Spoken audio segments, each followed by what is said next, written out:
perhaps Chris Bumstead ready to ride off into the sunset, only to be replaced by a young and upcoming Anton who's only 19 years of age? How good is he really? Coach Greg, in today's video, Anton Wrzesniewski, he becomes the youngest IFBB Pro Men's Classic Physique competitor of all time, winning the men's overall, not just the junior category, but the open men and overall. And he's only 19 years of age. Remember I made a video about this guy, said better than Sam Sulek, and y'all were thinking I was blowing smoke up your ass? He's 19. Last I checked, Sam Sulek is 21 and hasn't even competed. This guy's 19. He won the overall. Look at his physique. Look at the incredible development, the shreds, the symmetry, the shape. And so for this kid, the sky is the limit. Isn't it ironic that Chris Bumstead, after just winning 5 Mr. Olympia titles, is perhaps set to retire? We know he's about to become a father. We know he's won 5 consecutive titles. We know that he has an autoimmune disease, and more recently, he got a hair transplant. And so is perhaps Chris Bumstead ready to ride off into the sunset, only to be replaced by a young and upcoming Anton who's only 19 years of age? How good is he really? Well, considering that he's only 19 and won the Open Men's overall, the NPC show that he won is perhaps the hardest show to win in the entire world. And there are several different height categories. And so not only did he win his own height category, he won the overall, meaning he was the best out of everyone. And he's only 19. The last time I can remember somebody this good, his name was Chris Bumstead. And Chris Bumstead at 19, he didn't even win. He did not turn pro at 19. Chris Bumstead turning pro was in fact older than this guy. And so at a younger age, he's arguably better than even Chris Bumstead. Now that does not mean that he's destined to be better than Chris Bumstead or even get to his level. But at the same age, he is in fact better than even Chris Bumstead. And so one thing I want to make clear is there is no way that this guy is natural. I'm not hating on him. But I am telling the young audience, the young people out there, that this physique was not built by being 100% natural. There is no way that anyone can convince me that at 19 years of age, you're going to look like this while being 100% natural. Remember, at 19, he looks far better than I did at my best in my 30s while on performance-enhancing drugs. And so I highly doubt that at 19, the guy is natural looking this good. And so to me, it begs the question, why so young? Why so soon? Why so early? If he looks this good at 19 while using performance-enhancing drugs, could he have not have waited a little bit longer? How would he have looked while being 100% natural? Clearly not this good, but did he really need to win the overall to turn pro at only 19?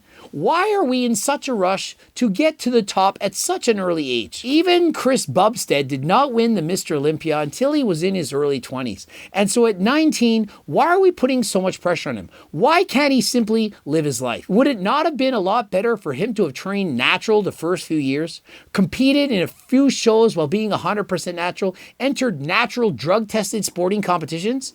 But no. We all want to be in the limelight. We want to have hundreds of thousands, perhaps millions of followers sooner than ever before. We want it yesterday. And so because of that, the pressure on social media, the pressure to get better, the pressure to want it at all costs, he literally resorted to taking PEDs at this early an age. And how did it pay off? Well, in his case, it paid off in spades. He won the overall. But just because he was able to achieve this doesn't mean that if you did the exact same thing, you copy his training, you copy his diet, you copy his cycle, you get the same coach, does not mean you'll reach even remotely the same physique that he did. The reason he did this is not only because of all the work he put in, but it also boils down to his genetics. Not only for putting on size, but also the shape that he has. And so I really wish that we were able to have more drug-tested competitions, that people could get recognition while being natural, that people valued the fact that you can be natural and have a great physique. But society, it doesn't work like that. We want the biggest, the baddest, the leanest. Case in point, Sam Sulek. We just compared him to Anton. Sam Sulek, we know, at least we assume, is not 100% natural. yet he has millions of followers. And I'm not hating on these people despite their choices, but just because I was natural at their age doesn't mean that I wouldn't have done the exact same thing if I were in their shoes. Had I been born with today's day and age, with today's pressures to look a certain way, with the availability of SARM, steroids, performance-enhancing drugs that are so readily available, perhaps I would have succumbed to the temptations at a much earlier age. And so think of it, they give the top 2 in each category a pro card. And so he doesn't just scrape by getting the second pro card or even winning his category.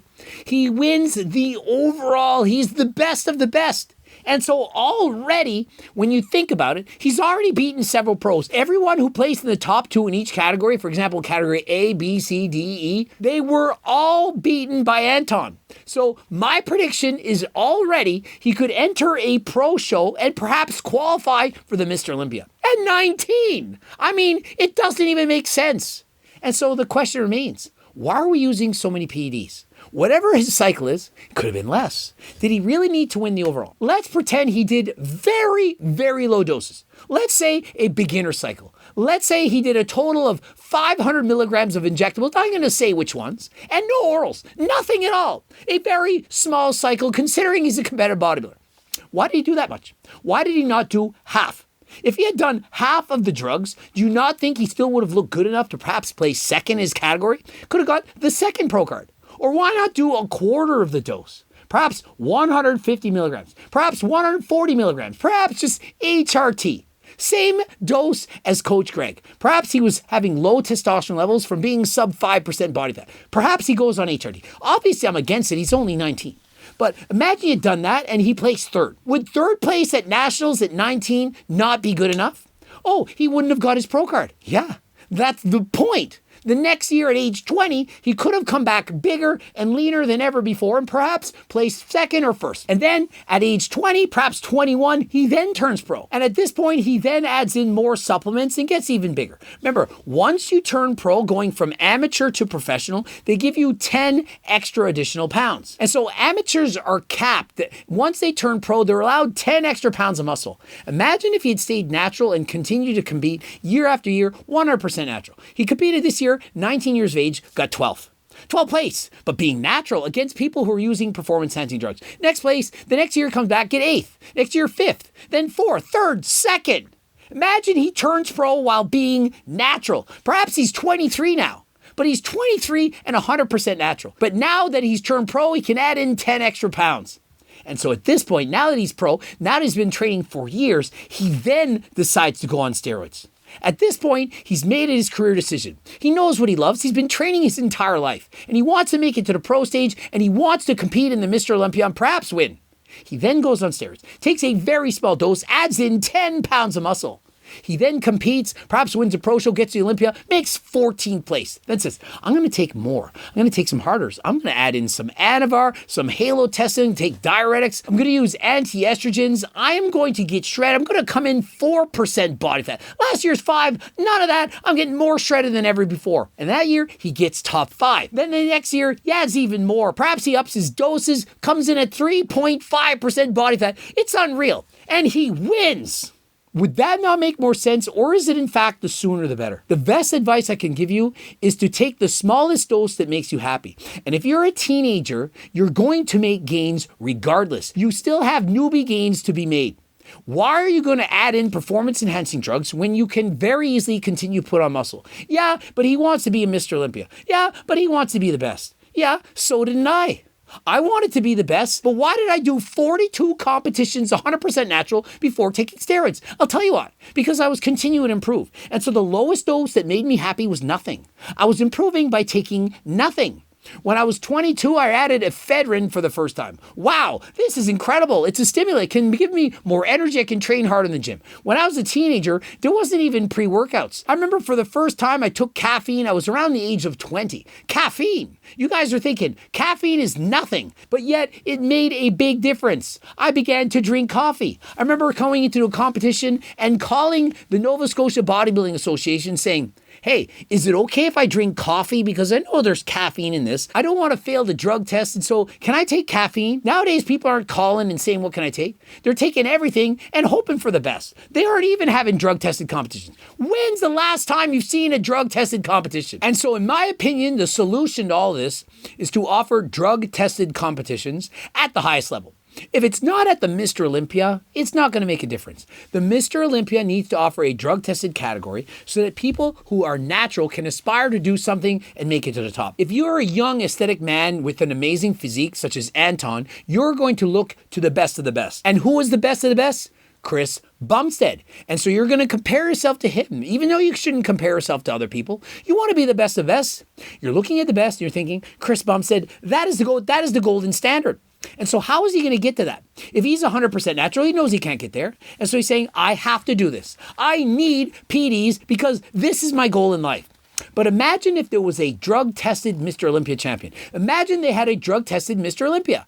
He could then say, who's the best drug-tested athlete in the world? He could see that person say, I am going to beat him. I am going to chase him down. Perhaps later down the road, he decides to take something. That is his prerogative. But he should have a mentor, someone to look up to, someone that he can aspire to be who is 100% natural. But the problem is there are no such people. Who is competing at the Mr. Olympia that you know is 100% natural? I don't know of anyone. Males, females, bikini, figure, physique, whatever category, do you really think they're 100% natural? And so the answer to me is simple. They add in a drug-tested category and they make it popular. They add in this category being natural and people can strive to look like this. It will make a significant difference in the eyes of all the young people around the world who aspire to get to the top. Imagine if Sam Sulek were 100% natural and 30 pounds smaller. Just as popular he is, but 100% natural with 30 pounds less muscle. Do you not think that that would make a difference? People could look up to somebody, their superstar, their idol, and say, wow, he's natural, he's amazing. Yeah, he's not as shredded as all those freaky bodybuilders, but I want to look like him. But no, that's not how society works. We want the bigger, the badder, the best, the more freakier than ever before. And so I do believe it's unfortunate that we don't have these role models, people who are natural that we can look up to. Look no further than Hollywood. Who had the best physiques? The Arnold Schwarzenegger, the Sylvester Stallones, perhaps Arnold Schwarzenegger, or perhaps more recently, The Rock, Chris Hemsworth. Look who we're trying to emulate. Look who we're trying to copy. Who are our role models? The role models have so much muscle and are so outside the box of anything we can attain natural, then no wonder people are resorting to taking performance-enhancing drugs. And so although I'm absolutely impressed with Anton, and I congratulate his successes, and I wish him the best, and I hope he does one day get to the Mr. Olympia, perhaps wins it all, it does leave me wondering, why at such a young age are we resorting to performance-enhancing drugs? The fact that he's done this at such a young age and that more and more people are going to be following him, copying him, walking in his footsteps, I do believe that even more people are going to resort to taking these PEDs. And so I'm not trying to put him down. I'm just trying to be real. I'm trying to bring this into the forefront. I want people to understand it's okay to wait. You should not be in a rush to reach your dreams. There's nothing wrong with going for it, reaching for the stars, but please take your time. Once you take performance-enhancing drugs, you can't go back.